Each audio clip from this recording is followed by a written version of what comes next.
दोस्तों, एग्रीकल्चर एक ऐसा टॉपिक है जो यूपीएससी और यूपीपीसीएस के मेंस में जीएस पेपर 3 में हर साल किसी न किसी फॉर्म से क्वेश्चंस आते रहते हैं।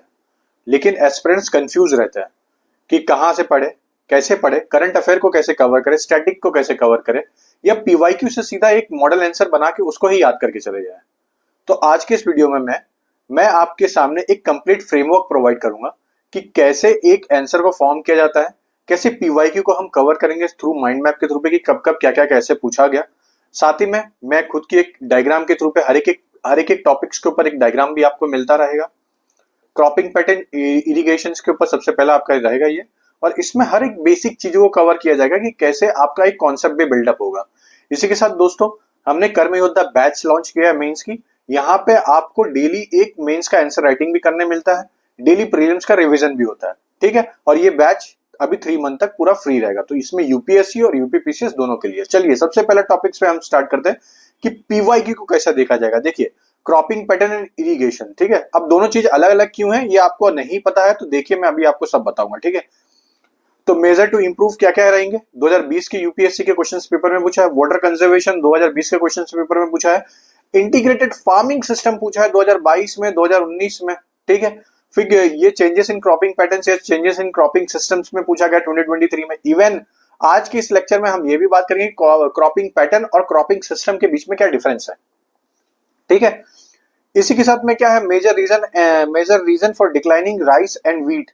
क्या ऐसा मेजर रीजन रहा है कि जो ईस्टर्न कोस्ट, ईस्टर्न जितने भी रीजन है इंडिया के, वहां पे ज्यादातर राइस और व्हीट अच्छे से हो नहीं पाती है। सिर्फ वेस्टर्न रीजन, जो स्पेशली जो नॉर्थ वेस्ट रीजन है, वहां पे व्हीट की प्रोडक्शन सबसे ज्यादा हुई, और उस व्हीट की प्रोडक्शन की वजह से वहां पे जो वाटर टेबल था वो डिक्रीज होते चले गया। कैसे एक एक स्लैब में डिक्रीज होते चले गया, इसके बारे में हम बात करेंगे। पूरा मेंस के पर्सपेक्टिव से होगा, बहुत डेप्थ में होगा और टू द पॉइंट होगा, और आंसर लिखने के हिसाब से बताऊंगा। अगर आप एज इट इज याद करके जाओगे तो आपको बेनिफिट होगा, डेफिनेटली इसकी गारंटी मैं लेता हूं, ठीक है। हाउ टू सब्सिडाइज अफेक्ट सब इसके बारे में बात करेंगे। 2017 में क्वेश्चन आया था। वाटर यूज एफिशिएंसी के ऊपर बात करेंगे, जो 2016 में क्वेश्चन आए थे। व्हाट इज एलोपैथी, ठीक है। सिग्निफिकेंस क्या क्या रहा है फूड प्रोसेसिंग इंडस्ट्रीज का, जो 2017 में आए थे। जैसे क्रॉप इंश्योरेंस क्या रोल किया, मैक्सिमम सपोर्ट प्राइस कैसे कैसे हुआ, sorry minimum support price, small farmer हो गया, मार्जिनल फार्मर्स हो गए, तो ये सब चीज के ऊपर हम बात करेंगे। प्रोडक्शन, प्रोडक्टिविटी और इनकम, तो role of a national horticulture mission के क्या क्या रहे, इनके ऊपर भी बात करेंगे। माइक्रो इरिगेशन, जो 2021 में क्वेश्चन पेपर आए थे। क्रॉप डाइवर्सिफिकेशन, जिसमें अपॉर्चुनिटी और इमर्जिंग टेक्नोलॉजीज के ऊपर बात करेंगे, ठीक है। और major factors of the Indian cropping systems के ऊपर से, जैसे मैंने अभी आपको थोड़ी देर पहले बताया था। और impact of the national watershed project बहुत इंपॉर्टेंट है, हो सकता है इस बार इस पे से क्वेश्चन आ जाए, ठीक है। चलिए सबसे पहले टॉपिक से हम स्टार्ट करते हैं। Integrated farming. इंटीग्रेटेड फार्मिंग का मतलब क्या होता है कि मैक्सिमाइज आपका जितना भी हो, मिनिमाइज जितना हो सके वेस्ट को करा दिया जाए, और मैक्सिमाइज एफिशिएंसी उसकी इंक्रीज की जाए। कैसे, तो वेस्ट को यूज किया जाएगा एज ए एनिमल, जितने भी मैन्यूअर्स होते हैं वो यूज किया जाएगा फर्टिलाइजर के थ्रू पे। जैसे कि आप गांव में जाते हो कि कभी भी गोबर को यूज किया जाता है एज ए खेत में, ताकि जितने भी फर्टिलाइजर हो सके, जितना हो सके नेचुरल रहे। तो क्या इंटीग्रेटेड फार्मिंग, क्या जीरो टिलेज फार्मिंग होती है? कि इंटीग्रेटेड फार्मिंग में और जीरो टिलेज फार्मिंग में क्या फर्क है? ऑब्वियसली फर्क है। डाइवर्स इनकम स्ट्रीम मिल जाता है इंटीग्रेटेड फार्मिंग में। अब ये डाइवर्स इनकम स्ट्रीम्स कैसे मिलेंगे, इसके बारे में बात करेंगे। Reduce external input. अब रेड्यूस एक्सटर्नल इनपुट, जैसे कुछ लोग मशीन्स लेने पड़ जाते हैं बहुत महंगे महंगे, कुछ अदर एक्टिविटी करनी पड़ जाती है, तो इसमें वो सब चीजें एलिमिनेट होने लग जाती है। कैसे एलिमिनेट होती है, इसके बारे में बात करते हैं, ठीक है। देखिए सबसे पहली चीज है कि इंटीग्रेटेड फार्मिंग सिस्टम क्या होता है। इंटीग्रेटेड का मतलब क्या समझ लो, कोई एक एक्टिविटी चल रही है, उसके साथ आपने कोई दूसरी एक्टिविटी को ऐड कर दिया, तो वो आपकी होगी इंटीग्रेटेड फार्मिंग सिस्टम। मतलब आप एक ग्रुप ऑफ चीजों को लेकर चल रहे हो। जैसे आपके पास एक लैंड है, उस लैंड को आप यूटिलाइज कैसे कर सकते हो कि या तो मैं खुद वर्क करूं। अब मैं खुद वर्क कर रहा हूं, तो उसमें मेरे पास अगर कोई एनिमल है तो एनिमल हस्बेंड्री भी कर रहा हूं, उसके साथ में जो उसका मैन्यूअर निकल रहा है मैं उसको यूज कर ले रहा हूं। तो इससे क्या हो रहा है कि आपने इंटीग्रेटेड अप्रोच लिया है किसी एग्रीकल्चर या किसी लैंड को डेवलप करने के लिए, ठीक है। तो ये सबसे ज्यादा कैसे, क्यों ये जरूरी है, तो सबसे पहले बात है कि sustainable and diversified agriculture model सही है, that integrate various component, crop, livestock, poultry, fisheries, organic farming और वर्मी कल्चर और वर्मी कंपोजिशन होता है, एग्रो फॉरेस्ट्री होती है। Into a mutually supportive systems होते हैं, ठीक है। इसका एम क्या होता है? To maximise productivity, ensure food and livelihood security, promote nutrient cycling, ठीक है। तो ये सब चीजें, छोटी छोटी चीजें एड्रेस करता है। अब इंटीग्रेटेड फार्मिंग सिस्टम कैसे हेल्प करता है कोई भी इकोनॉमिक में डेवलप होने के लिए, एग्रीकल्चर को डेवलप होने के लिए, ठीक है। तो अब इसमें सबसे ज्यादा फोकस किसको लेकर रखा जाएगा? मार्जिनल और स्मॉल फार्मर को। क्यों? क्योंकि इनके लिए सबसे ज्यादा जरूरी है। और इंडिया में क्या इसका इंपैक्ट होता है, इसके ऊपर आगे बात भी करेंगे। एनहांस प्रोडक्टिविटी, कैसे एनहांस होगी प्रोडक्टिविटी? तो मल्टी लेयर्ड यूज लैंड जितने होते हैं उसको यूज किया जाएगा। जैसे कुछ फिशेज इन पॉन्ड्स में हो गए, हॉर्टिकल्चर एंड बर्ड्स में हो जाएंगे, ठीक है। तो उस तरीके से डिवाइड कर करके यूज किया जाएगा। Produce more output per unit area through intensification of inter related activity. ये एज इट इज कीवर्ड है, आप लिख देना। कोई भी एक्टिविटी आपको करनी है एग्रीकल्चर के कोई लैंड में, तो वहां पे आप दो दो प्रोडक्ट को एक साथ कर सकते हो through output per unit area को इंक्रीज करके। कैसे इंक्रीज कर सकता है? वेरियस टेक्नोलॉजी के थ्रू पे, इसके बारे में भी बात करेंगे। इंक्रीज प्रॉफिटेबिलिटी, कैसे इंक्रीज कर सकते हैं प्रॉफिटेबिलिटी को? सबसे पहली चीज क्या है? इनकम डाइवर्सिफाई करना पड़ेगा। कैसे करना पड़ेगा? कि भाई आप अगर नॉर्मली की सॉरी अगर आप कोई फार्मिंग कर रहे हो, उसके साथ में आपने कोई काऊ या कोई लाइव स्टॉक पाला है अपने साथ में, तो उसको भी आप यूटिलाइज कर सकते हो। एज उनके मैन्यूअर को यूटिलाइज कर सकते हो। या किसी ने शिप पाला है तो उस शिप के थ्रू पे जो ऊन निकलता है, उस ऊन से कपड़ा बना सकते हो। ऐसे बहुत सारे डिफरेंट इनकम सोर्स मिल जाते हैं। अब जरूरत क्यों है इनकम सोर्स की? क्योंकि आप जैसे जानते हो कि बहुत ज्यादा एग्रीकल्चर में प्राइस की अनसर्टेनिटी रहती है। हो सकता है आज के टाइम पे एग्रीकल्चर में वीट की प्राइस सबसे ज्यादा इंक्रीज होकर मिल जाए, तो आप अगर इंक्रीज होती है वीट की प्राइस सबसे ज्यादा, तो फार्मर को बेनिफिट होता है, क्योंकि इन्फ्लेशन एडजस्ट होता है। अगर वही वीट की प्राइस डिक्रीज होगी, इन्फ्लेशन एडजस्ट नहीं हो रहा, तो फार्मर को नुकसान भी होता है। इसलिए मिनिमम सपोर्ट प्राइस जैसी स्कीम्स आई है, ताकि फार्मर्स को मदद मिल पाए कि एक मिनिमम प्राइस तो कम से कम मुझे मिलेगा, और गवर्नमेंट उसकी गारंटी देती है, ठीक है। अब आपको समझ में आया एमएसपी का क्या रोल होता है। तो यहाँ पे इंटीग्रेटेड फार्मिंग सिस्टम का सबसे बड़ा रोल भी यही होता है। अब इन्वायरमेंटल सस्टेनेबिलिटी के ऊपर बात करते थे कि इन्वायरमेंटल सस्टेनेबिलिटी में सबसे बड़ा जो एक कीवर्ड्स है वो है क्लोज्ड लूप सिस्टम। ये क्या करता है? जितने भी वेस्ट प्रोडक्ट होते हैं उनको रिसोर्सेज के थ्रू पे यूज किया जाता है। जैसे कि मैंने अभी आपको ऊपर बताया था कि कैसे एक लाइव स्टॉक के जितने भी मैन्यूअल्स होते हैं उनको कैसे एग्रीकल्चर में फर्टिलाइजर के थ्रू पे यूज किया जाता है। बस यही हो जाता है, ठीक है। फिर क्या है? केमिकल रन ऑफ हो जाता है, ग्राउंड वाटर पॉल्यूशन खत्म होता है इसमें, और सॉइल डिग्रेडेशन होने के कम से कम चांसेस हो जाते हैं। इनकम राउंड द ईयर चालू होता है, क्योंकि आपने इंटीग्रेशन के थ्रू पे आपने egg, milk, fish, fruits and vegetable other चीजों को आपने इंक्लूड करके एक फार्मिंग सिस्टम को डेवलप किया है, जिससे एग्रीकल्चर में ग्रोथ दिखने लग जाती है। फिर है optimal use of a small land holding. अब वो कैसे हो सकती है? जब आपके पास ज्यादा मशीनरीज होगी, ज्यादा प्रोडक्ट होंगे, ज्यादा सिस्टम्स होंगे, जिससे आप एग्रीकल्चर के कोई लैंड को हैंडल कर पाओगे, तो उतना अच्छा हो। फॉर एग्जाम्पल के लिए अभी गर्मी का मौसम चल रहा है, बहुत सारे लोग दिल्ली में होंगे, बहुत सारे लोग कहीं गांव यूपी बिहार में होंगे, वहां पे बहुत गर्मी है। अगर आप एक रूम में बैठे हो जहाँ पे एसी चालू है, और एक लड़का बाजू वाले रूम में बैठा जहाँ पे एसी नहीं चालू है, तो दोनों में से बताइए कौन अच्छे से पढ़ेगा? ऑब्वियसली जिसके पास ज्यादा अच्छी फैसिलिटी मिलेगी। सेम चीज यही हो जाता है, ठीक है। Employment generation with women's inclusion. Agriculture में women's participation in agriculture in rural area सबसे ज्यादा होता है, ठीक है। तो वुमेन्स का जो एम्प्लॉयमेंट रेट है रूरल एरिया में वो बहुत ज्यादा है as compare to urban area में, ठीक है। क्यों? क्योंकि सबसे बड़ा रीजन ये है, जब भी कोई आदमी रूरल एरिया में काम की तलाश में हर बार वो जाता है शहर में। अब वो शहर में जाके जॉब ढूंढ रहा है, ओके। उस जॉब ढूंढते ढूंढते वो काम कर रहा है अपना, और जो उसके बैक हैंड में जितनी भी एग्रीकल्चर की एक्टिविटी है वो वुमेन्स पार्टिसिपेशन के थ्रू पे होता है। लेकिन यहीं से साइकिलिकल अनएम्प्लॉयमेंट क्रिएट होती है। कैसे? कि भाई वो जब तक अपना जॉब कर रहा है तब तक कर रहा है, जैसे ही फिर उसका जॉब के लिए कुछ गैप मिलेगा तो वो फिर आ जाएगा गाँव में, और जब उसकी क्रॉपिंग कटिंग का टाइम आता है तब वो आ जाता है, फिर वो क्रॉपिंग कट करता है, फिर चले जाता है। फिर ये एक साइकिलिकल अनएम्प्लॉयमेंट क्रिएट होने लग जाती है। बहुत बार वो अपने जॉब को छोड़ के आ जाता है, तो काफी दिन तक उसको जॉब पे नहीं जाने मिल पाता है। तो ये सबसे बड़ा एक रीजन होता है साइक्लिकल अनएम्प्लॉयमेंट क्रिएट होने का, ठीक है।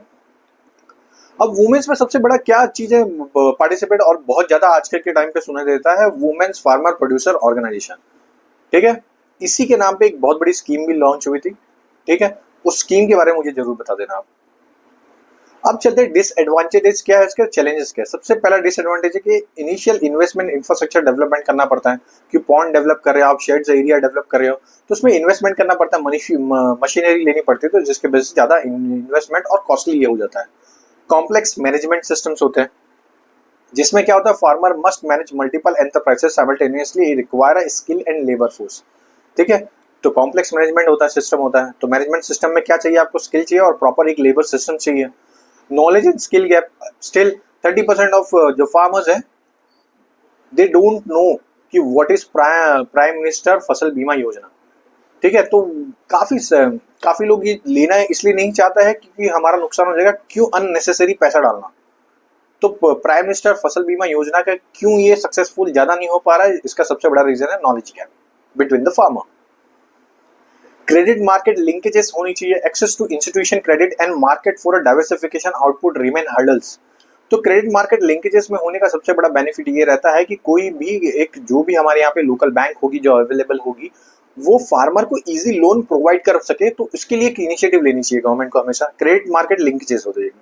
पॉलिसी फ्रेमवर्क, हमारा पॉलिसी फ्रेमवर्क में scheme for agriculture, life stock and horticulture mission को कवर एक साथ में ना करके अलग अलग तरीके से करें, तो उसके लिए अच्छी हो जाएगी। तो एग्रीकल्चर जैसे मिनिस्ट्री और जैसे ही गवर्नमेंट आई थी तो उन्होंने ये काम भी अच्छे से किया। अब बात करते हैं government support for IFS, integrated farming system में।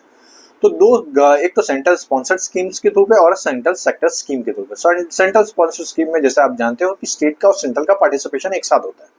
ठीक है, 60-40 के रेशियो में 60% देती है सेंट्रल गवर्नमेंट, 40% देती है स्टेट गवर्नमेंट। और नॉर्थ ईस्ट के केस में 90-10 होता है, 90% देती है सेंट्रल गवर्नमेंट, 10% देती है नॉर्थ ईस्ट वाली जितनी भी गवर्नमेंट रहेगी।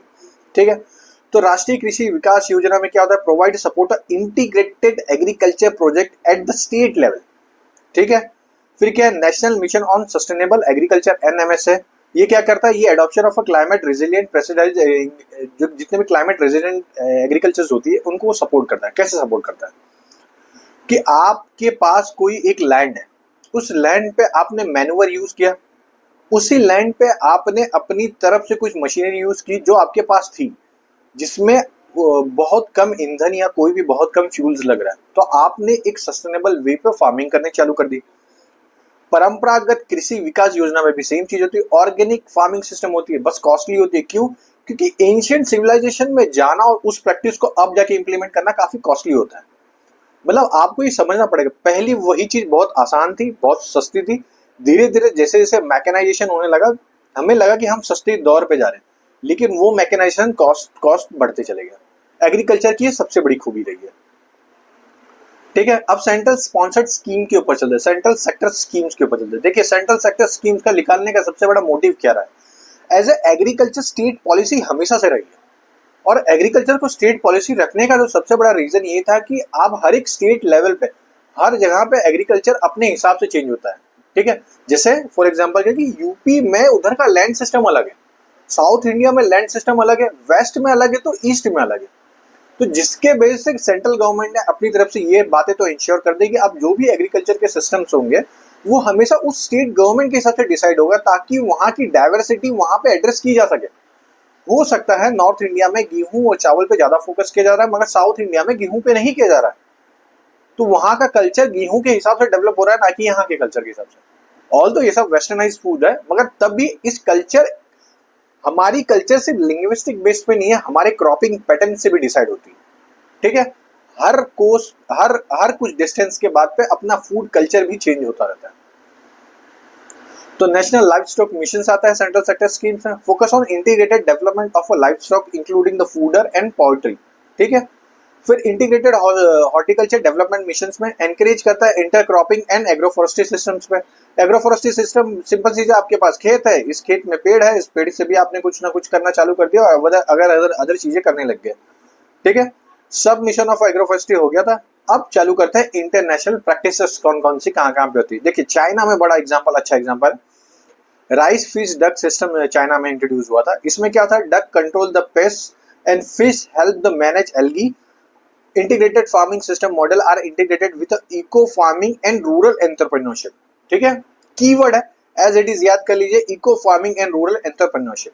ठीक है, और दोस्तों इसी के साथ अगर आपको अभी तक वीडियो अच्छा लगा तो शेयर और लाइक और सब्सक्राइब, ये 3 चीज तो आपको करना है। सब्सक्राइब तो जरूर कर देना, ठीक है, क्योंकि मेंस का फ्री में लेक्चर प्रोवाइड करना इतना इजी नहीं है, कंटेंट बनाने में बहुत मेहनत लग जाती है, और टू द पॉइंट पढ़ा रहा हूँ, कहीं फालतू की बातें नहीं कर रहा हूँ। फिलीपींस में कौन कौन से यूज ऑफ पेमेंट, ये प्लामना मॉडल पे यूज किया जाता है। इसमें क्या था, integration rice with life stock, vegetable, mushrooms, aquaculture to increase the rural resilience, ठीक है। अफ्रीका में, नाइजीरिया में कौन सा होता है, यह agro ecology based integrated farming system है, जिसको एफओ और एनजीओ दोनों मिलकर चला रही है। इसमें न्यूट्रिशन और इनकम दोनों को इंश्योर किया जाता है। इसके पहले कि अब क्या क्या इंपॉर्टेंट पॉइंट्स यहाँ पे जो आपको पता होना चाहिए इंटीग्रेटेड फार्मिंग सिस्टम में, ठीक है। तो सबसे पहली चीज है कि कीवर्ड्स इसमें क्या क्या होना चाहिए। देखिए मेंस में सबसे जो इंपॉर्टेंट होता है वो कीवर्ड्स, आप कीवर्ड्स को कैसे यूज करते हो। तो सबसे पहला जो कीवर्ड्स है वो है राइस, फिश, डक, इंटीग्रेशन। तो पहला पॉइंट ये हो गया। दूसरा हो जाएगा क्रॉप, डेयरी, इंटीग्रेशन, ठीक है, आपके सामने इतना आ गया। अब इसी के साथ तीसरा पॉइंट हो जाएगा आपका हॉर्टिकल्चर, लाइफ स्टॉक, ठीक है। और लास्ट का जो पॉइंट है वो आपका है एग्रो फॉरेस्ट्री सिस्टम, ठीक है। आप ये पॉइंट अलग से लिख लीजिए क्योंकि मैंने इसमें लिखाया नहीं और आपको मिल जाएगी। अब बात रहता है इंडिया को क्या क्या बेनिफिट हो सकता है इससे। देखिए सबसे पहले इंडिया को जो बेनिफिट हो सकता है इसमें एक तो हो सकता है स्मॉल एंड मार्जिनल फार्मर को बेनिफिट मिलता है। दूसरा क्या होता है कि रिसोर्सेस ऑप्टिमाइजेशन हो जाएगा यहाँ पे। और तीसरा जो क्लाइमेट रिजिलियंट, जितने भी क्लाइमेट रिजिलियंट एग्रीकल्चर होंगे उनको मदद मिल जाएगा। इकोनॉमिक सस्टेनेबिलिटी मिल जाएगी और इन्वायरमेंटल सस्टेनेबिलिटी मिल जाएगी और न्यूट्रिशनल सिक्योरिटी भी प्रोवाइड हो जाएगी इसके थ्रू। तो सबसे बड़ा जो काम यहाँ पे किया जाता था इसके थ्रू पे यही था, ठीक है। चलिए अब आगे बढ़ते हैं, हम हमारे वाटर कंजर्वेशन एग्रीकल्चर के ऊपर चलते हैं, ठीक है। अब वाटर कंजर्वेशन में सबसे बड़ा बात क्या होता है कि देखिए रेन वाटर को आप कैसे कंजर्व कर पा सकते हो और कैसे उसको यूटिलाइज करोगे, यहाँ पे इन चीजों के ऊपर हम बात करेंगे, ठीक है। As a China, as a develop country में वाटर सिस्टम काफी अच्छा डेवलप होने की वजह से वहाँ पे एग्रीकल्चर सिस्टम भी काफी अच्छे से डेवलप हो पाया, ठीक है। अब जैसे कि यहाँ पे डायग्राम है, आप देख सकते हो, बहुत इंपॉर्टेंट डायग्राम है, एज इट इज आप मेंस के अंदर यूज भी कर सकते हो, ठीक है। कुछ कीवर्ड्स के ऊपर चलते हैं। आप ये कीवर्ड्स को एज इट इज मेंस में लिख सकते हैं आंसर कॉपी में, क्योंकि ये हर एक एक पॉइंट एक एक पीवाईक्यू से उठा के बनाए हैं। 80% of India's water in consumed by the agriculture with groundwater accounting for 60% of this use. 52% of agriculture land is still rain-fed and productive in this area is almost 3 times lower than the irrigation region. अब India में जितने ज्यादा ground water को extract करके farming होती है वो China और यूएस को दोनों को कंबाइन कर दोगे तो इंडिया में होती है। मगर आपको यहाँ पे ये भी देखना पड़ेगा कि इंडिया की पॉपुलेशन भी काफी ज्यादा है, मगर क्या चाइना से ज्यादा है? हाँ अभी हुई है, लेकिन दोनों को कंबाइन करने के बाद भी इतना ज्यादा नहीं है। तो चाइना ने अपनी इरिगेशन प्रोजेक्ट को बहुत अच्छे से इंटीग्रेटेड करके रखा है। इंटर रिवर कनेक्टिविटी चाइना में बहुत अच्छी डेवलप है, इंडिया में अभी इनिशियल फेज में। इसके बारे में हम आगे बात भी करेंगे। तो ये कीवर्ड आप एज इट इज यूज कर भी सकते हो। दूसरा need for enhanced water use efficiency in agriculture, कैसे कर सकते हैं इसके बारे में बात करेंगे। तो नीति आयोग का एक रिपोर्ट था composition of water management index, ये 2030 तक टारगेट दी है कि डिमांड हमारी एक्सीड हो जाएगी, जो भी हमारे पास वाटर सप्लाई है उससे ज्यादा हमारे पास डिमांड आएगी। अगर वो डिमांड नहीं फुलफिल हो पाती है तो जितने भी वाटर की जो क्राइसिस होगी वो हमारे 6% और जीडीपी को लॉस करेगी, ठीक है। अब एज इट इज यूज कर सकते हो अपने मेंस के एग्जाम में। Problem in current water management में क्या है? हाई रेनफेड डिपेंडेंसी, हम ज्यादा कर रेनफॉल से ज्यादा कर हमारे फार्मिंग डिपेंड हो रही है। मतलब ऑलमोस्ट आप समझ के रखिए कि 52% जो net sown area in rainfed relying on erratic monsoon है, ठीक है। Rainfed productivity is 1/3 compare to irrigation zone, ठीक है। अब जो रेनफेड प्रोडक्टिविटी होती है वो 1/3 होती है इरिगेटेड जोन से। अब इरिगेटेड का मतलब क्या होता है? इरिगेटेड का मतलब होता है एक तो पहली चीज रिवर, वहां की फार्मर की जो भी लैंड वहां से कनेक्ट हो जाती है, पहली चीज। दूसरी, उसके पास स्प्रिंकलर या तो ड्रिप इरिगेशन सिस्टम्स होती है। तीसरी, उनके पास प्रॉपर सॉइल की इंफ्रास्ट्रक्चर या प्रॉपर सॉइल का इंफॉर्मेशन होती है। चौथी, डेली मानसून ट्रैकिंग होती है, ठीक है। लेकिन यही आप सिर्फ रेनफेड प्रोडक्टिविटी करते हो तो ये सोच के फार्मर करता है कि भाई बारिश इस महीने होगी तो इस महीने में ये धान उगा देता हूं तो इसकी फार्मिंग अच्छी से हो जाएगी। ये रूरल एरिया में सबसे बड़ा इशू होता है। ठीक है, अब रीजनल एंड टेम्पोरल इम्बैलेंस आ जाता है, जिसकी वजह से क्यों आ जाता है, क्योंकि स्टेट लाइक आसाम बिहार जो ये है रिसीव्स होता है यहाँ पे हाँ सरप्लस रेनफॉल। महाराष्ट्र राजस्थान यहाँ जब पे रेनफॉल काफी शॉर्ट हो जाता है। Lack of inter basin water transfer keyword है and storage infrastructure worsen in the crisis हो जाता है। ठीक है, gap between irrigation potential created and utilisation IPU के ऊपर बात करते हैं। Poor canal maintenance, shifting, encroachment leading loss, deviation from the cropping patterns. For example sugarcane in Maharashtra, तो वहां पे लो वाटर एरिया हो जाती है जिससे वर्जन एफिशिएंसी इनएफिशिएंसी आ जाती है। ग्राउंड वाटर मैनेजमेंट के ऊपर चलता है, तो ये एक एक्ट के थ्रू पे बनाया गया था कि 1882 में एक्ट आया था जिसमें unrestricted ground water extraction by the land owners.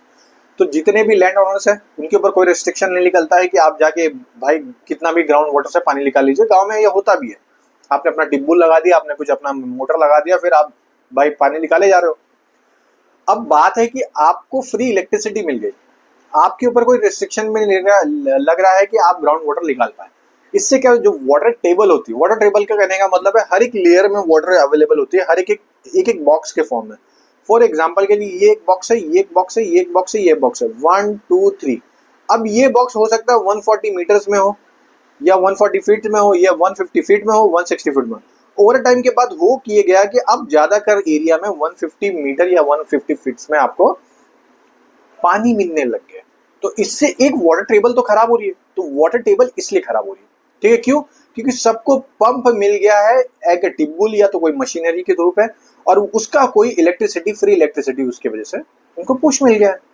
इसका क्लासिक एग्जांपल है पंजाब और हरियाणा। तो यहाँ पे ओवर एक्सप्लॉइट हो चुका है, सरफेस वाटर मिसयूज होने लग गया। Over irrigation in canal area lead to water logging, salinisation, degrading over 10 million hectares land. ठीक है, इसी के साथ है इरिगेटेड एरिया में। ठीक है, एक मिनट दोस्तों,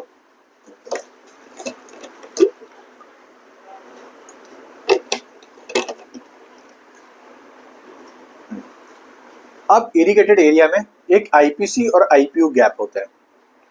ठीक है, अब यहाँ ये गैप क्या करता है, कमांड एरिया डेवलपमेंट प्रोग्राम इस चीज को फोकस में रखता है कि हमें इस एरिया में इस तरीके से काम करना है तो एफिशिएंसी इंक्रीज हो जाएगी। तो वाटर यूज एसोसिएशन बनाया जाता है और ये बनाया भी गया है। इसमें warabandi system establish by the water user association establish किया गया। Rationalise cropping pattern, shift from paddy sugarcane monoculture to nutri cereals पे। ठीक है, pulse, oil seed, state specific cropping pattern advising, support of ICAR and KVK। ये scheme support करती है कि आप न्यूट्रिशन के ऊपर ज्यादा फोकस करो।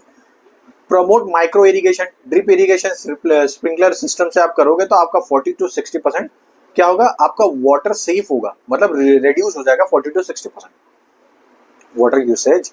Rainfed area, rain water harvesting and recharge structure आपको बनाना पड़ेगा। मनरेगा का सपोर्ट लीजिए, हर एक जहाँ पे एक कन्वर्जन जोन बनाइए जहाँ पे वाटर आगे कंट्रीब्यूट होगा, उसके बाद वही वाटर टेबल इंक्रीज करेगा।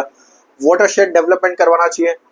रिजिड टू वैली स्केल के मॉडल पे ये क्या हो जाता है, सुकमर्जी मॉडल हरियाणा का है। इसमें community manage the water harvesting, एक कम्युनिटी गांव की हो जाती है और NGO सिस्टम आ जाती है। वो NGO क्या करती है कि आपको एक एरिया डेवलप करवा देती है जिससे आपका एग्रीकल्चर एक्टिविटी अच्छी होने लग जाती है। Soil moisture conservation, zero tillage, mulching, cropping और उसके बाद रेसिडुअरी मैनेजमेंट के ऊपर से बात होती है। ठीक है, अब ग्राउंड वाटर कंजर्वेशन कैसे होता है। ठीक है, ग्राउंड वाटर कंजर्वेशन करने के लिए लीगल रिफॉर्म लाना पड़ेगा आपको। सबसे पहली चीज कौन कौन से लाना पड़ेगा, आपको model ground water regulation bill लानी पड़ेगी, आपको ग्राउंड वाटर अथॉरिटी बनानी पड़ेगी और licence borewells, regulated depth and spacing करनी पड़ेगी। ये सब चीजें करने पे आपको ग्राउंड वाटर कंजर्वेशन पे रोक मिलेगी। कम्युनिटी लीड इनिशिएटिव्स लानी पड़ेगी, जैसे आंध्र प्रदेश ने लाया है, farmer manage ground water systems लाया है, एक्वाफर मैपिंग, वाटर बजटिंग लाया है, फिर self regulatory by the farmer को प्रमोट किया है, फार्मर को एजुकेट किया है ताकि वो सब ये चीजें समझे। एनर्जी वेस्ट नेक्सस रिफॉर्म्स लाना पड़ेगा जिसमें separate agriculture feed line to monitor consumption. ठीक है, चलिए आगे ही चलते हैं। अब उसके बाद लीगल रिफॉर्म के ऊपर हो गया था। अब गवर्नमेंट जो स्कीम्स क्या क्या कर रही है, तो सही चीज है, प्रधानमंत्री कृषि सिंचाई योजना, इसमें ये सेंट्रल स्पॉन्सर्ड स्कीम है और इसका जो मोटो है हर खेत को पानी, याद रखना एज इट इज आप यूज कर सकते हो। दूसरी भाषा में कंपोजिशन है पर ड्रॉप पर क्रॉप। ठीक है, एक्सेलरेटिंग इरिगेशन बेनिफिट प्रोग्राम। अब AIBP क्या कहते हैं कि अब इरिगेशन प्रोजेक्ट में सबसे बड़ी बात है आपको, अब मैं एक कीवर्ड्स के थ्रू पे समझा देता हूँ, बहुत अच्छे समझ में आ जाएगा आपको AIBP क्या होता है। कि एक रिवर है, एक कोई खेत है, वहां पे आपको क्या करना है, वहां पे आपको बिल्ड करना है, कोई प्रोडक्टिविटी आपकी बिल्ड करनी है। ठीक है, तो जितने भी केनाल सिस्टम्स होंगे, जितने भी खेत को जितना हो सके उतनी फैसिलिटीज प्रोवाइड करी जाएगी। अब उस खेत को फैसिलिटीज प्रोवाइड करने के लिए वहां पे डैम बनेगा, उस डैम को स्टेट गवर्नमेंट बनाएगी, तो उस डैम को बनाते समय बहुत ज्यादा इंफ्रा लगेंगे, बहुत सारे लेबर लगेंगे और बहुत सारा कॉस्ट लगेगा, तो उसके वजह से वो काम स्लो हो सकता है। तो सेंट्रल गवर्नमेंट क्या करती है कि उसमें अपनी तरफ से पार्टिसिपेशन ला देती है और पैसा इंक्रीज करती है, ताकि जो वर्कर है वो 4 की यहाँ पे 10 लग जाए और फटाफट वर्क हो। तो उसी चीज को बोलते हैं एक्सेलरेट किया गया है इरिगेशन बेनिफिट प्रोग्राम को। समझ गए? चलिए, बहुत इजीली समझा रहा हूँ, तो ज्यादा आपको दिक्कत भी नहीं होगी। अटल भूजल योजना, भूजल योजना, ठीक है, ये क्या करता है, ग्राउंड वाटर कंजर्वेशन 7000 ग्राम पंचायत को फोकस में रखते हुए इसको बनाया जा रहा है। फिर जल शक्ति अभियान, ये catch the rain campaign fund, the pre monsoon water harvesting हो रही है। फिर क्या है, परंपरागत कृषि विकास योजना, ठीक है, ये एनकरेज कर रहा है organic farming, improving soil moisture and retention and reducing irrigation demands को। वर्ल्ड प्रोग्राम में क्या चल रहा है, ये जो इजराइल है यहाँ पे प्रीशियस इरिगेशन ये पाइनियर्स है, यहाँ पे 80% वेस्ट वाटर को रिसाइकल किया जा रहा है एग्रीकल्चर के थ्रू पे। Drip irrigation, soil sensor and IoT internet of thinkings को यूज करके अच्छे से उसको डेवलप किया जा रहा है। ऑस्ट्रेलिया में वाटर मार्केट मैकेनिज्म को डेवलप करा जा रहा है, यहाँ पे आप देख सकते हैं। अब आगे चलते हैं हम एग्रीकल्चर डाइवर्सिफिकेशन के ऊपर। ठीक है, एग्रीकल्चर डाइवर्सिफिकेशन के ऊपर, एग्रीकल्चर डाइवर्सिफिकेशन होगा तो rural employment and economic activity होगी, जिसकी वजह से sustainable agriculture and resources use होने लगेगा, एनहांस फार्मर इनकम रिजिलियंट होने लगेगा और increased national food nutrition security, और इसी के साथ इंडिया का ग्रोथ एंड स्टेबिलिटी इंश्योर हो पाएगी। ठीक है, ये सबसे पहली चीजें, कुछ चीजें इंश्योर हो पाएगी। अब यहाँ पे India's improve in food production has not transferred into a nutritional security और फार्मर वेलफेयर। इंडियाज रैंक, यहाँ पे रैंक क्या होगी ये मुझे जरूर बताना, किसमें, ग्लोबल हंगर इंडेक्स में। कौन सा टॉपिक चला हमारा, एग्रीकल्चर डाइवर्सिफिकेशन में। अब एग्रीकल्चर डाइवर्सिफिकेशन क्यों जरूरी है, क्यों इसकी नीड है, सबसे पहली नीड इसके लिए कि पुअर न्यूट्रिशन आउटकम है अपने यहाँ पे। हमारे यहाँ पे जो ज्यादातर प्रोडक्ट होता है वो कैलोरी रिच है, ना कि न्यूट्रिशन रिच होनी चाहिए। न्यूट्रिशन रिच है, ठीक है, जैसे वीट हो गया, ये सब चीज हो गया, ये न्यूट्रिशन रिच नहीं है, सिर्फ कैलोरी रिच है। लेकिन न्यूट्रिशन रिच कैसे हो गया, जैसे पल्स हो गया, मिल्क हो गया, एग हो गया, फिश हो गया, अब फ्यूचर जनरेशन में ये होने लगे, जिसमें माइक्रो न्यूट्रिएंट्स को फोकस में रखा जा रहा है।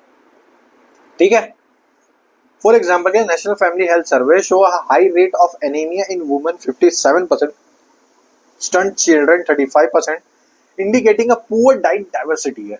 ठीक है, चलिए, स्टेगनेंट फार्मर इनकम्स के ऊपर चलते हैं। The Dalwai committee doubling the farmer incomes के ऊपर से रिकमेंडेशन आई थी, जिसमें बोला गया था कि lead to significant income growth को कैसे किया जाता है, ₹1 lakh annual rise per hectare with horticulture allied activity को किया जाता है। तो हॉर्टिकल्चर एक ऐसा फार्मिंग सिस्टम है, ऐसी एक एक्टिविकल्चर है, एग्रीकल्चर है, जिसमें 40% लैंड यूज होती है, लेकिन वो कंट्रीब्यूट करता है 33% ऑफ एग्रीकल्चर की GDP। ठीक है, तो आप वेजिटेबल डेली जाके खा रहे हो। In contrast, cereal occupy 42% of land, but contributing 20% of the GDP. तो short duration crop enable multiple cycle in integrated cropping intensity and cash flow.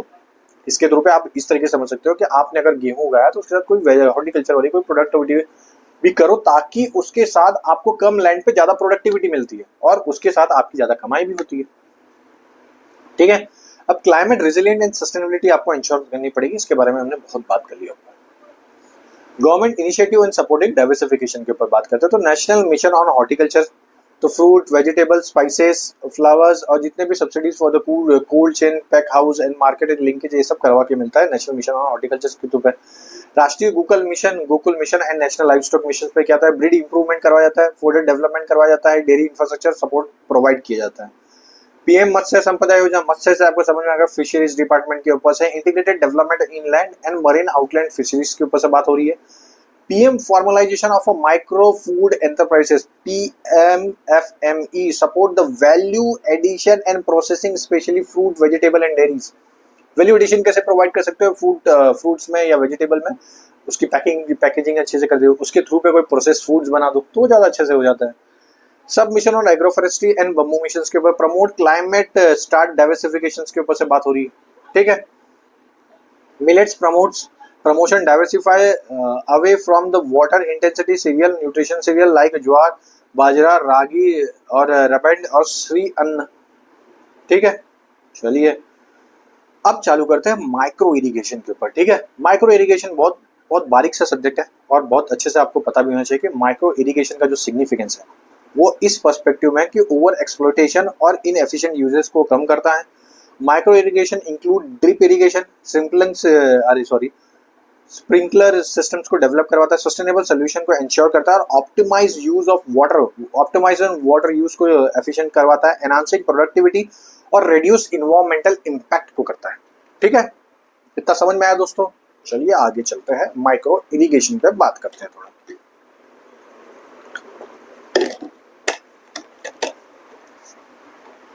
गला सूख जाता है भाई।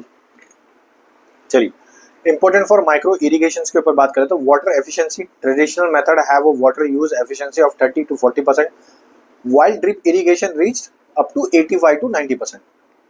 प्रोडक्टिविटी इंक्रीज होती है क्योंकि आपका प्रॉपर जो भी पर ड्रॉप है वो रूट पे जा रहा है कोई भी प्रोडक्ट के। इनकम जनरेशन हो जाती है, एक्स्ट्रा इनकम आती है क्योंकि आपका वाटर सेव हो रहा है। एडॉप्शन सस्टेनेबल एग्रीकल्चर रिसोर्सेज, जिससे एग्रीकल्चर इंश्योर हो पाती है, क्लाइमेट को और पुश मिलता है और आपकी अगली साल के लिए भी फार्मिंग अच्छे से हो पाती है।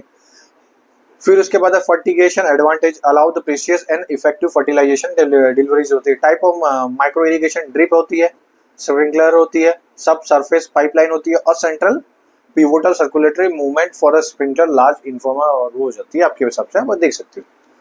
क्या नीड है? India has 18% of world population but 4% of water resources, ठीक है, इतना तो पता है क्योंकि समुद्र का पानी तो चलेगा नहीं, मीठा पानी लगता है। तो 52% of net Sovan area in rainfed, हमारे यहाँ पे रेनफेड ज्यादा कर एग्रीकल्चर होती है, अभी हमने ऊपर बात ही किया है।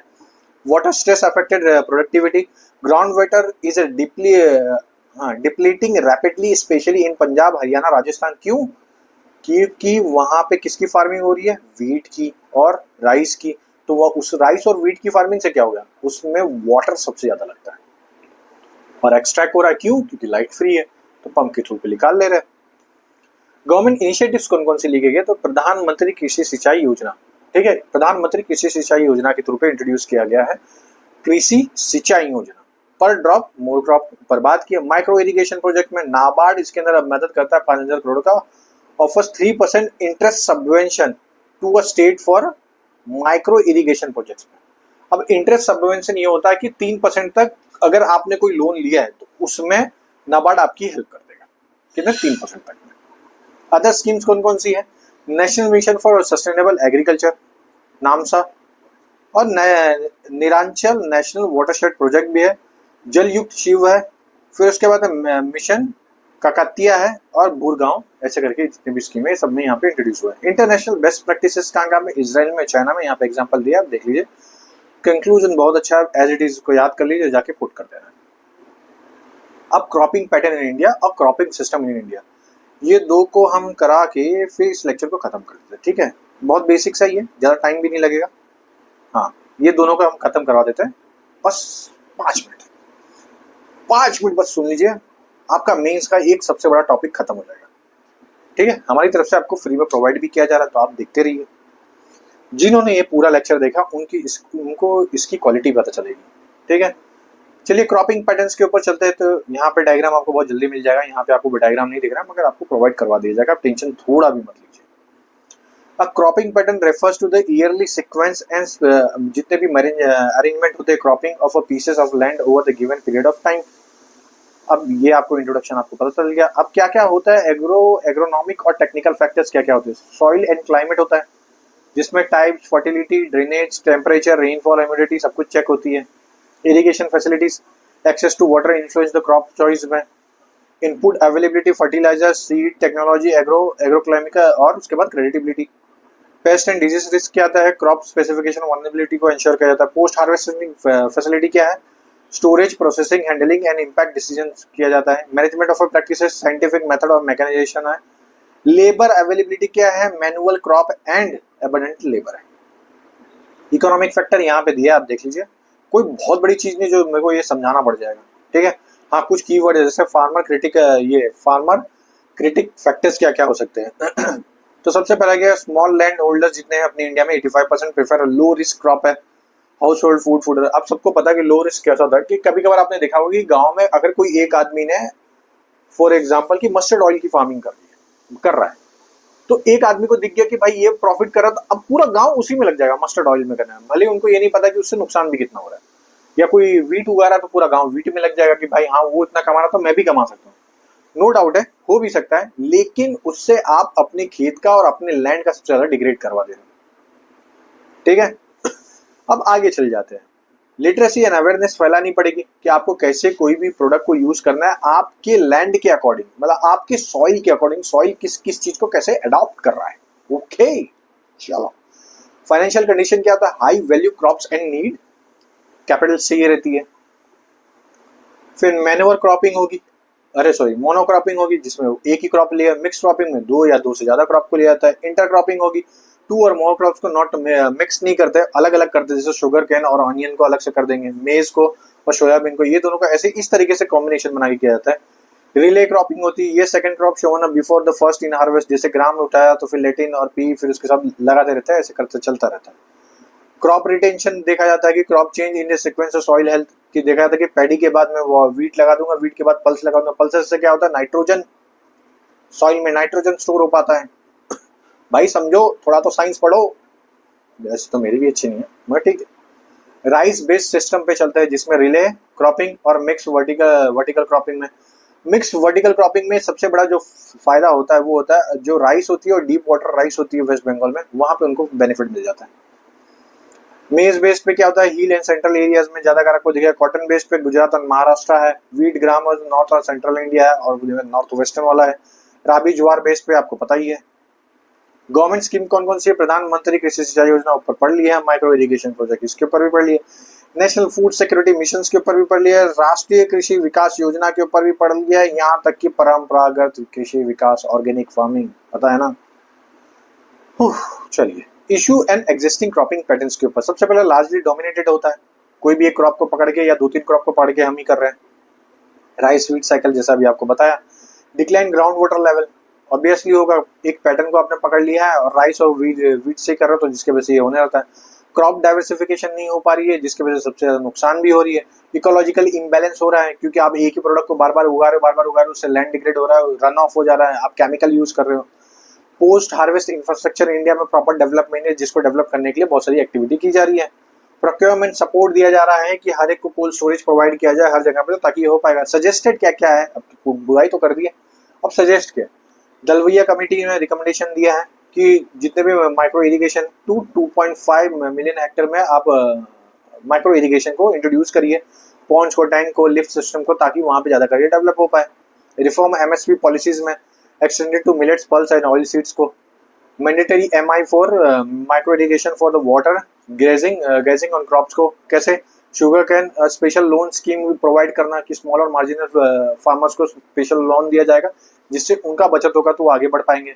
एजुकेट करना फार्मर्स को ताकि वो अपने क्रॉप की डाइवर्सिफिकेशन ला पाए। Better market and value chain को प्रोवाइड करना। अब क्रॉपिंग सिस्टम्स के ऊपर चलते हैं, ठीक है। क्रॉपिंग सिस्टम और क्रॉपिंग पैटर्न में जो बेसिक डिफरेंस क्या होता है, तो क्रॉपिंग पैटर्न जो होता है arrangement of a crops on a piece of land, वही cropping system total system include management technique, ये जितनी भी चीजें होगी, इवन जो भी फॉरेन से आप सीख के आके आप यहाँ पे आके अप्लाई कर रहे हो, ये हो जाएगा आपका क्रॉपिंग सिस्टम। अब क्रॉपिंग पैटर्न भी ये नैरो अप्रोच पे जाता है और ये ब्रॉड अप्रोच पे जाता है सिस्टम पे। व्हाट इज ग्रो और how and why it is grow, यहाँ पे ये क्वेश्चन होता है। राइस एंड वीट पैटर्न यहाँ पे मोस्टली होता है क्रॉपिंग पैटर्न में। यहाँ पे rice wheat with zero tillage and water harvesting होती है, ठीक है, इतना समझ में आ गया। अब टाइप्स ऑफ क्रॉपिंग, मोनोक्रॉपिंग बताया, एक कल्टीवेशन, मल्टी क्रॉपिंग पता है, इंटर क्रॉपिंग दोनों को अलग अलग चेंज करके, मिक्स क्रॉपिंग भी बताया, रिले क्रॉपिंग भी बताया है, सिक्वेंशियल क्रॉपिंग भी बताया है। अब change in cropping system over time के बाद क्या है, ग्रीन रेवोल्यूशन इम्पैक्ट क्या क्या, इंक्रीज राइस और व्हीट की प्रोडक्टिविटी इंक्रीज करवा दिया, जिसके वजह से पंजाब और हरियाणा जैसे रीजन में अब व्हीट और राइस ज्यादा कर होते हैं। कमर्शियलाइजेशन कर दिया कॉटन, शुगर कैन, अब यहाँ पे इनके प्राइस ज्यादा मिलते हैं मगर इनका सबसे ज्यादा रिस्क भी होता है। क्लाइमेट चेंज में सबसे ज्यादा इम्पैक्ट भी इनके ऊपर पड़ रहा है, ठीक है। मिलेट रिवाइवल नहीं हो पा रहे, तो मिलेट को रिवाइवल करने के लिए कुछ लाया जाए। सस्टेनेबिलिटी फोकस नहीं हो पा रही, जिसमें ऑर्गेनिक और नेचुरल जीरो बजट फार्मिंग में वेस्टेज हो रही है, ठीक है। अब बात आता है कि ये तो सब तो मैंने बता तो दिया, अब कैसे इन सब चीजों को एड्रेस किया जा सकता है, ठीक है। क्या ये बार बार इतना ज्यादा प्रॉब्लम है? देखिए इंडिया एज अ जो कंट्री है, इंडिया में जो सबसे बड़ी इशू स्टार्ट होती है वो होती है हमारे पॉपुलेशन से, और हमारा लैंड जो है वो बहुत ज्यादा न्यूक्लियर लेवल पे बटा हुआ है। तो हमें रूरल एंटरप्रेन्योरशिप की तरफ पुश करना चाहिए। वो कैसे हो सकता है? रूरल एंटरप्रेन्योरशिप की पुश करने का जो सबसे अच्छा तरीका है कि आप रूरल में एग्रो टूरिज्म डेवलप करो, मतलब एग्रीकल्चर टूरिज्म सेक्टर की थ्रू से डेवलप करो कि अर्बन एरिया से कुछ लोग एग्रीकल्चर में घूमने के पर्सपेक्टिव से आ सकते हैं। तो ये कैसे हो सकता है? कोई एनजीओ के पार्टिसिपेशन से, कोई बड़ी बड़ी कंपनी के पार्टिसिपेशन से आप उस एरिया को एज ए टूरिज्म सेक्टर से इंट्रोड्यूस करवा दो। क्रॉपिंग सिस्टम में एक कोर्स लॉन्च कर दो कि भाई 15 दिन का या 1 महीने का एक क्रैश कोर्स है जिसमें आदमी 1-1 घंटा आके सीख सकता है, या तो यहाँ पे एग्रीकल्चर के साथ एग्रीकल्चर की प्रोडक्टिविटी कर सकता है। हर कंपनी को अपने प्रोडक्ट अपने लेबर्स को प्रमोट करे कि वो जाके गांव की एरिया भी देखे, ताकि गांव में भी डाइवर्सिफिकेशन और कनेक्टिविटी इंक्रीज हो। ये कुछ स्टेप्स हैं जो मैं खुद भी अपने आंसर में लिखता था और ये मेरे बनाए हुए स्टेप्स हैं, ठीक है दोस्तों। तो आज के लिए दोस्तों इतना ही। अगर आपको अभी वीडियो अच्छा लगा तो उसको लाइक जरूर करना। ये मेंस के लेक्चर है, यूपीएससी और यूपीपीसीएस दोनों में मदद करेगा, इसकी मैं गारंटी देता हूँ। और एज इट इज ये पीडीएफ के नोट्स को आप याद करके अप्लाई कर दोगे तो आपका मार्क्स भी बहुत ज्यादा वेरिएट भी होगा और इंक्रीज भी होगा, क्योंकि एज बहुत ज्यादा हाई हील टॉपिक्स को कवर किया गया। ओके दोस्तों, और कर्म योद्धा बैच हमारा टेलीग्राम को फॉलो करते रहना। चलिए दोस्तों, जय हिंद।